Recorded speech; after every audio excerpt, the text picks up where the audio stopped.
La derrota de La Libertad Avanza en la provincia de Buenos Aires sumergió al gobierno en un clima de tensión e internas que lo compromete de cara a las elecciones nacionales de octubre. Estamos para analizar este tema junto a Gustavo Marangoni, que es analista político. Hola Gustavo, buenas noches, qué gusto saludarte.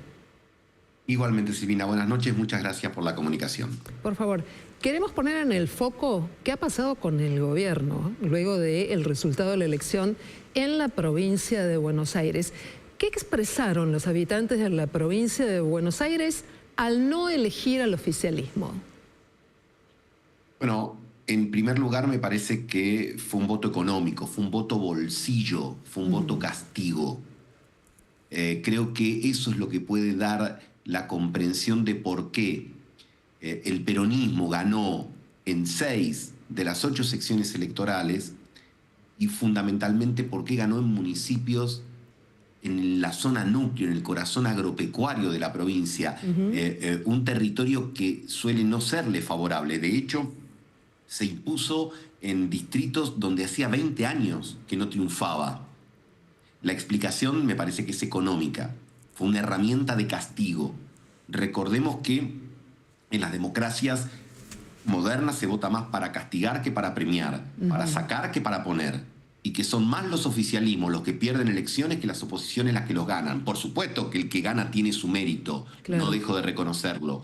Pero creo que el padre de la derrota es el presidente que elige nacionalizar una elección provincial. Y el padre de la victoria es el gobernador que contra viento y marea dentro de sus propias fuerzas, inclusive con la opinión encontrada de la vicepresidenta o de la ex vicepresidenta Cristina Fernández, se mantuvo en su posición de dividir por primera vez de la restauración democrática las elecciones provinciales de las nacionales, una decisión audaz, sin duda, pero que le dio un gran resultado. Gustavo, pongo especialmente el foco en el oficialismo, en La Libertad Avanza, porque todavía no ha cumplido 2 años de gestión y porque el 26 de octubre tiene elecciones y porque hoy ha sido un día cargado de rumores.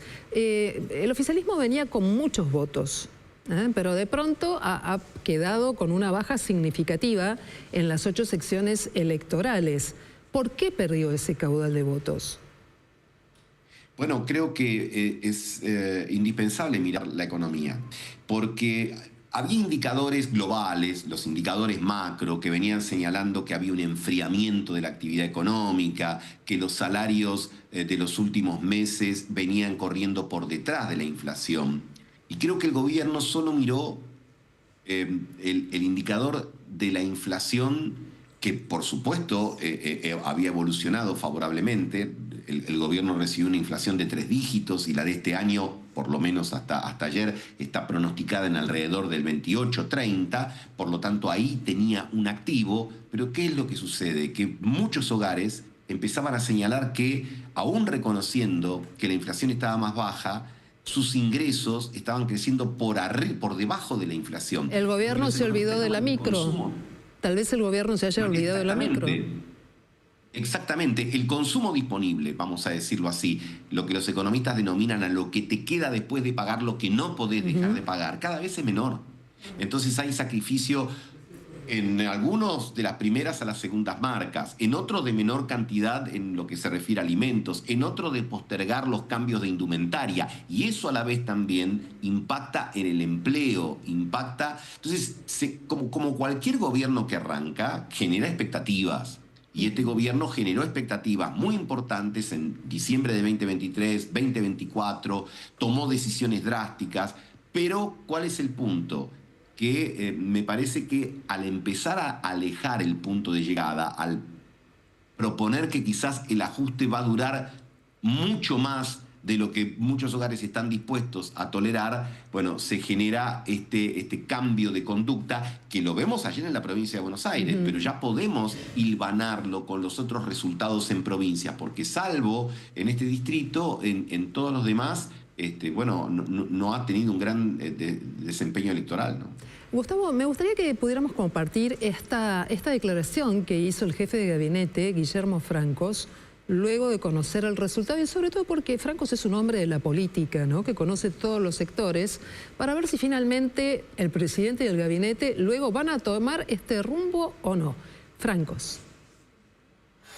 Como lo explicó ayer en sus palabras el presidente, es momento de hacer autocrítica, de ver, de analizar, de ver en qué fallamos, tanto en lo político como por qué los resultados macroeconómicos no llegan a la gente y hay una distancia entre lo que la gente opina y lo que el gobierno propone como política, que claramente no lo va a cambiar, como lo explicó el presidente, ¿no?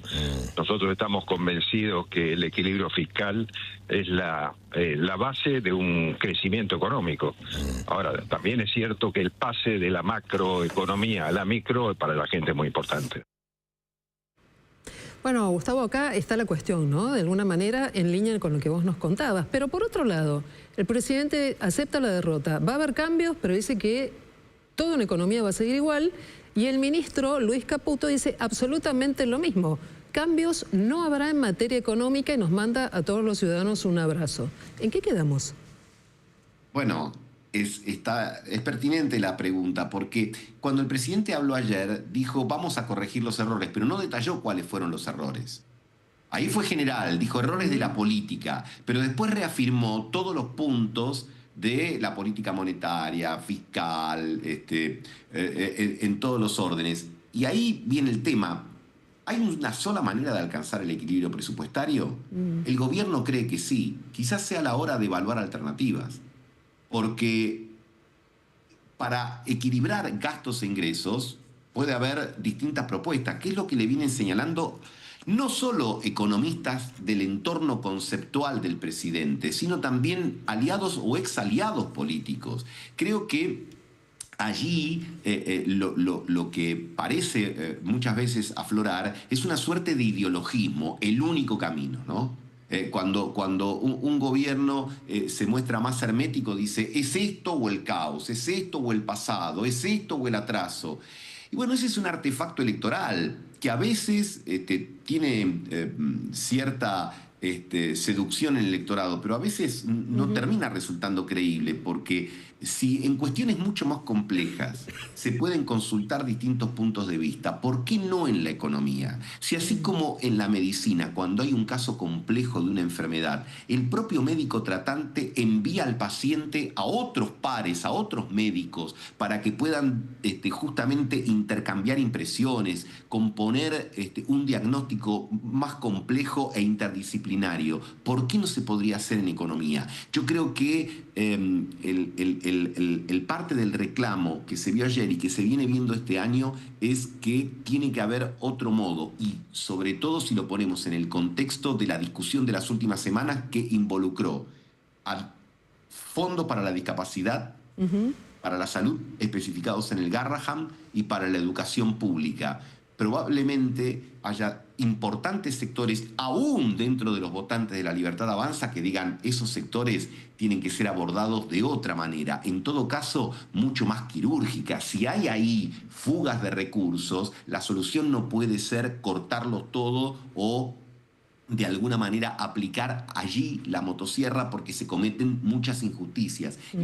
E inclusive hubo referentes del oficialismo y candidatos del oficialismo que terminaron aceptando que se involucraron en una discusión bajo la excusa de la batalla cultural que les terminó jugando en contra.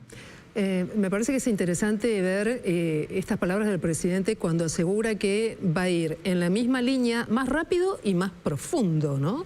Esta es una cuestión que ratifica el rumbo. Nos quedamos todos con ganas de saber si con este camino y con estas actitudes La Libertad Avanza va a revertir el resultado en Provincia de Buenos Aires de cara al 26 de octubre o si este ha sido el prólogo de un resultado cantado. Creo que en la vida y en la política en particular siempre es preciso establecer el límite entre las convicciones y la necedad. Tener convicciones es una herramienta importante. Ahora, la necedad es cuando esas convicciones no dialogan con la realidad. Y probablemente haya un sector de la población bastante importante que crea que en algunos aspectos el gobierno se está manejando mucho más por ideologismo que con un espíritu de apertura.